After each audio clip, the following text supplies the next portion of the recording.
വയനാട് എംപിയായ പ്രിയങ്കയെ സംബന്ധിച്ചിടത്തോളം ലീഗിനെ പിണക്കി ഒരു തീരുമാനമെടുക്കാൻ കഴിയില്ല. രാഹുലിനും ലീഗിനെ വിസ്മരിക്കാൻ കഴിയില്ല.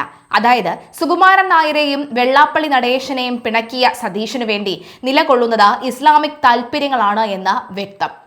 ചെന്നിത്തല പഴയതുപോലെ ആഭ്യന്തരമന്ത്രിയായേക്കും. കെ.സി. വേണുഗോപാൽ ബി.ഡിയെ ഉപദ്രവിക്കാനുള്ള മുഹൂർത്തം കാത്ത് ഡൽഹിയിൽ തുടരും. ഇതാണ് സംഭവിക്കാൻ പോകുന്നത്. വി.ഡി. സതീഷിനു വേണ്ടി പ്രകടനം നടത്തുന്നതും ഫ്ലക്സുകൾ സ്ഥാപിക്കുന്നതും PR ഏജൻസികളാണെന്ന പ്രചരണം ശരിയാണെങ്കിലും മറ്റൊരു കൂട്ടർ സതീഷിനു വേണ്ടി കയ്യും മെയ്യും മറന്ന് രംഗത്ത് ഉണ്ടായിരുന്നിട്ടുണ്ട്. അവർ ആരാണ് എന്ന് കേട്ടാൽ കേരളം ഞെട്ടും.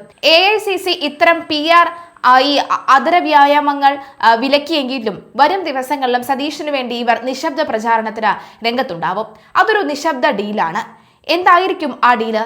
ഇവരാണ് സതീഷിനെ മുഖ്യമന്ത്രി ആക്കുന്നത്.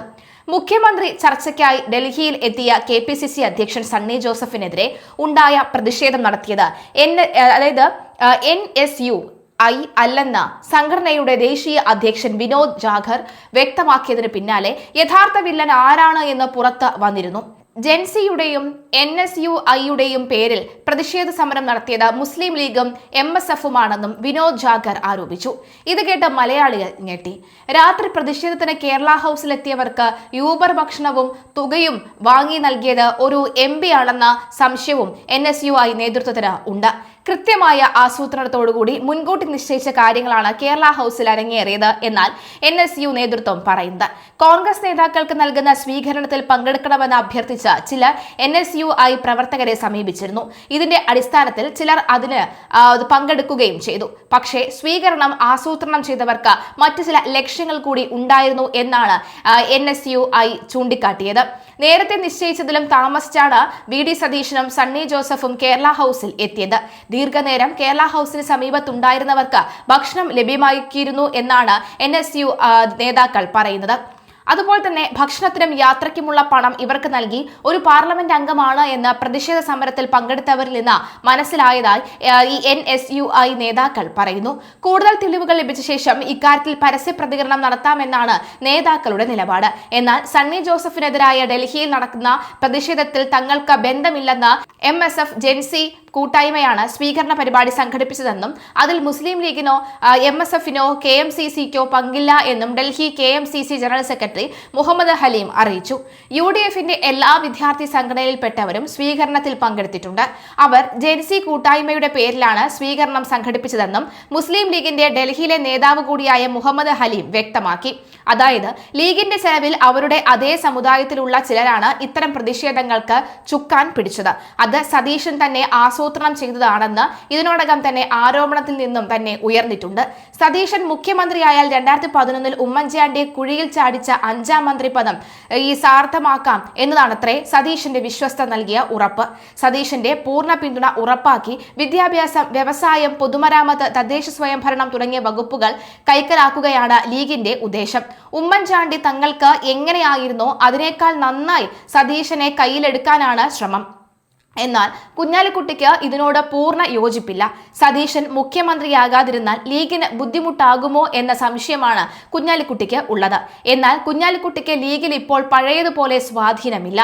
മാത്യു കുഴൽനാടൻ പ്രസ്താവനയിൽ ലീഗ് വളരെ വേഗം പരാതി പറഞ്ഞതും ഈ സാഹചര്യത്തിലാണ്. UDF കെട്ടുറപ്പിനെ ബാധിക്കുന്ന പ്രസ്താവനകൾ ഉണ്ടാകരുത്, ഇക്കാര്യം ഹൈക്കമാൻഡ് ഉറപ്പുവരുത്തണമെന്നും ലീഗ് ആവശ്യപ്പെട്ടു. കോൺഗ്രസിന്റെ ആഭ്യന്തര വിഷയങ്ങളിൽ മുസ്ലിം ലീഗ് ഇടപെടേണ്ട എന്ന മാത്യു കുഴൽനാടന്റെ പ്രസ്താവനയിൽ AICC നിരീക്ഷകരോട് ലീഗ് പരാതി പറഞ്ഞത് UDFന്റെ കെട്ടുറപ്പിനെ ബാധിക്കുന്ന പ്രസ്താവനകൾ ഉണ്ടാകരുതെന്നും ഇക്കാര്യം ഹൈക്കമാൻഡ് ഉറപ്പുവരുത്തണമെന്നും ലീഗ് ആവശ്യപ്പെട്ടു. കുഴൽനാടനെതിരെ ഇന്നലെ പലയിടങ്ങളിലും ലീഗ് പ്രവർത്തകരുടെ പ്രതിഷേധം ഉയർന്നിരുന്നു. ഘടകകക്ഷികളുടെ മന്ത്രിസ്ഥാനത്തിൽ കോൺഗ്രസ് ഇടപെടാത്തതുപോലെ കോൺഗ്രസിന്റെ മുഖ്യമന്ത്രി സ്ഥാനത്തിൽ ഘടകകക്ഷികൾ ഇടപെടേണ്ട കാര്യമില്ലെന്നായിരുന്നു മാത്യു കുഴൽനാടൻ പറഞ്ഞത്. മുസ്ലിം ലീഗിന്റെ പിന്തുണ വി.ഡി. സതീശനാണോ എന്ന മാധ്യമങ്ങളുടെ ചോദ്യത്തോടായിരുന്നു പ്രതികരണം. മാത്യു കുഴൽനാടനെതിരെ മൂവാറ്റുപുഴ പുന്നമറ്റത്ത് മുസ്ലിം ലീഗ് പ്രതിഷേധിച്ചിരുന്നു. കോൺഗ്രസിന്റെ ആഭ്യന്തര വിഷയങ്ങളിൽ ലീഗ് ഇടപെടേണ്ട എന്ന മാത്യുവിന്റെ പരാമർശം വിവാദമായതിന് പിന്നാലെയാണ് ലീഗ് പ്രവർത്തകർ പ്രതിഷേധിച്ചത്. രമേശ് ചെന്നിത്തല, വി.ഡി. സതീശൻ, കുഞ്ഞാലിക്കുട്ടി എന്നിവർക്കൊപ്പമുള്ള ഫ്ലക്സിൽ നിന്ന് മാത്യു കുഴൽനാടന്റെ ചിത്രം കീറി മാറ്റി കത്തിച്ചായിരുന്നു പ്രതിഷേധം. തീർത്തും ബന്ധമില്ലെങ്കിലും മറ്റൊരു കാര്യം കൂടി സംഭവിച്ചു. അസമിലെ നിയമസഭാ തെരഞ്ഞെടുപ്പിൽ നേരിട്ട കനത്ത പരാജയത്തിന് പിന്നാലെ ബിജെപിയുടെ മുസ്ലിം ലീഗ് പരാമർശത്തിൽ പ്രതികരണവുമായി കോൺഗ്രസ് രംഗത്തെത്തി. അസമിൽ വിജയിച്ച 19 കോൺഗ്രസ് സ്ഥാനാർത്ഥികളിൽ 18 പേരും മുസ്ലിം വിഭാഗത്തിൽ നിന്നുള്ളവരും ഒരാൾ മാത്രം ഹിന്ദു മതത്തിൽപ്പെട്ടയാളും ആയതിന് പിന്നാലെയാണ് പരിഹാസവുമായി ബിജെപിയും AIUDFും മുന്നോട്ട് വന്നത്. കോൺഗ്രസ് ഇപ്പോൾ ഒരു ന്യൂനപക്ഷ പാർട്ടി മാത്രമായി മാറിയെന്നും അത് മുസ്ലിം ലീഗ് ആയെന്നുമായിരുന്നു അസം മന്ത്രി പീയൂഷ് ഹസാരികളുടെ പരിഹാസം. ഇതിനെ മറികടക്കാനായി ദേശീയ തലത്തിലെ MLA-മാരുടെ കണക്കുകൾ നിരത്തിയിരിക്കുകയാണ് കോൺഗ്രസ്. പാർട്ടിയുടെ സാമൂഹിക മാധ്യമ മേധാവി സുപ്രിയ ശ്രീനേത് ആണ് തങ്ങളുടെ MLA-മാരുമായി ബന്ധപ്പെട്ട ദേശീയ തലത്തിലെ കണക്കുകൾ പുറത്തുവിട്ടത്. രാജ്യത്താകെയുള്ള 664 കോൺഗ്രസ് MLA-മാരിൽ 520 പേർ ഹിന്ദുക്കളാണെന്നും 80 പേർ മാത്രമാണ് മുസ്ലിം വിഭാഗത്തിൽ നിന്നുള്ളവരെന്നും അവർ ശക്തമായി വ്യക്തമാക്കി. ബാക്കി 10% മറ്റ് മതവിഭാഗങ്ങളിൽ നിന്നുള്ളവരാണ് എന്നാണ് പറയുന്നത്. ഉത്തർപ്രദേശ്, ഉത്തരാഖണ്ഡ്, ഗുജറാത്ത്, ഹിമാചൽ പ്രദേശ് തുടങ്ങിയ സംസ്ഥാനങ്ങളിലെ വരാനിരിക്കുന്ന നിയമസഭാ തെരഞ്ഞെടുപ്പുകളിൽ ഈ മുസ്ലിം ലീഗ് പ്രതിച്ഛായ ദോഷകരമായി ബാധിക്കുമെന്ന് കോൺഗ്രസ് നേതൃത്വം ഭയപ്പെടുന്നു. അതുകൊണ്ട് മാത്രമാണ് MLA-മാരുടെ മതപരമായ കണക്കുകൾ മുമ്പ് ഒരിക്കലും വെളിപ്പെടുത്താതിരുന്ന കോൺഗ്രസ് ഇപ്പോൾ അതിന് തയ്യാറായത് എന്ന് രാഷ്ട്രീയ നിരീക്ഷകർ പറയുന്നു. ഈ സംസ്ഥാനങ്ങളിൽ ബിജെപിയുടെ ഹിന്ദുത്വ രാഷ്ട്രീയത്തെ നേരിടുമ്പോൾ ഇത്തരം പ്രചാരണങ്ങൾ തടയേണ്ടത് പാർട്ടിയുടെ നിലനിൽപ്പിന് അത്യാവശ്യമാണെന്ന് നേതൃത്വം കരുതുന്നതായും അവരുമായി അടുത്ത വൃത്തങ്ങൾ കൂട്ടിച്ചേർത്തു. ജോയി പ്രകാശ് ദാസാണ് അസമിൽ വിജയിച്ച കോൺഗ്രസിന്റെ ഏക ഹിന്ദു MLA. ഏതായാലും 2011 ഉമ്മൻചാണ്ടി സർക്കാരിന്റെ തനിയാവർത്തനമാകും 2026 സംഭവിക്കുക. ലീഗിന്റെ കൈപ്പിടിയിൽ ഒതുങ്ങുന്ന ഒരു സർക്കാർ.